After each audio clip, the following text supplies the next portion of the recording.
Man produces evil as a bee produces honey. This quote from William Golding can sum up his attitude towards mankind and our capabilities. Violence is learned as an appropriate response at a young age for boys, which leads to its use in high-pressure situations. To change this, more counseling programs within schools must be introduced and made more available. Lord of the Flies is set during wartime and focuses on a group of schoolboys whose plane is shot down and end up stranded alone on an island. The group of boys split based on differing views on what they should do on the island. Their lack of cooperation and inexperience leads to multiple deaths and the island descending into chaos. Lord of the Flies showcases Golding's experience with schoolboys and belief of violence as something innate. His mind was crowded with memories of the knowledge that had come to them when they closed in on the struggling pig, knowledge that they had outwitted a living thing, imposed their will upon it, taken away its life like a long, satisfying drink. The reaction of the boys to the killing of the pig shows a dark view of what is considered an accomplishment. We can assume they have never hunted pigs before, so the pride taken in killing is a new and somehow natural feeling. Aggression is not a physiological system, but rather caused by childhood stressors and life experience.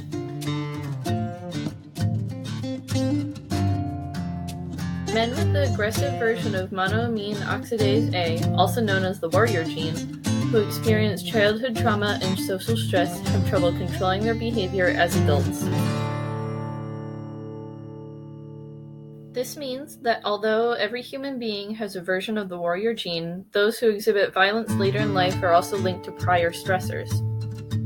According to Psychology Today, human fossil and archaeological records show no evidence of extreme aggression until very recently. If violence were innate, we would see examples of extreme violence dating as far back as humans do. However, if we are only seeing examples recently, aggression can be attributed to the rising amounts of social stressors in modern times, such as heightened levels of responsibilities and expectations.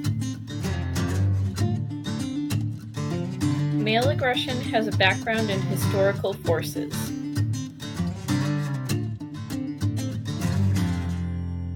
According to Jesse Prinz of Psychology Today, men use violence to maintain power.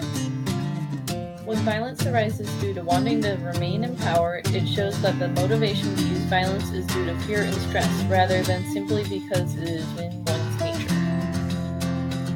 Lisa Hickey of the Good Men Project states that violent gun crime is due to unhealthy responses to mental breakdowns. Mass shootings that have taken place in the perpetrator's workplace were often caused by something like a firing or an argument at work. For adults involved in mass shootings, a history of mental illness is shown, but the crime is committed mostly as an outburst due to a single trigger.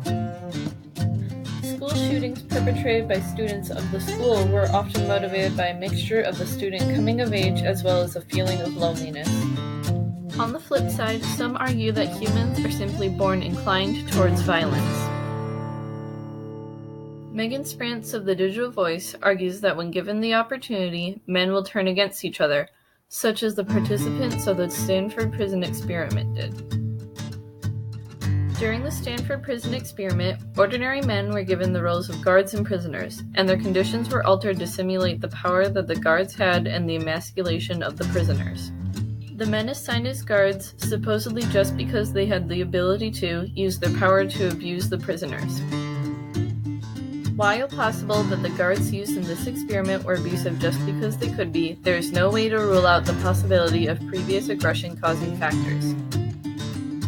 The abuse may be explained by the guards assuming that because they were imitating prison conditions, they should also imitate what they believe they know about prison behavior. Much more evidence supports the idea that violence is learned. To change this, more money from the government must be allocated to schools to provide better mental health resources. Students spend around 1,000 hours in school a year, so class time makes a large impact on children's behavior. According to effects of after-school programs with at-risk youth on attendance and externalizing behaviors, 84% of parents support taxes going towards these programs. If we want to decrease acts of violence, we must start at the source.